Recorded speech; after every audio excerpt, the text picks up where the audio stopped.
আজকে বেশ একটু বড় ট্যাংরা এসেছে। আর বরমশাই বলে ট্যাংরার বাটি চচ্চড়ি বানাবে। ধুর ব্যাং, আমি বলি বাটি চচ্চড়ি আমি একদমও খাবো না।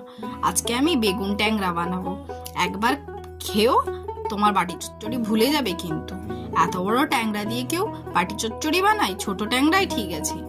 তাই ঝটপট করে বানিয়ে ফেললাম বেগুন ট্যাংরা। তো তার জন্য বেগুনটা একটু সরু সরু কেটে নিয়ে লাল লাল ভেজে নিয়েছিলাম।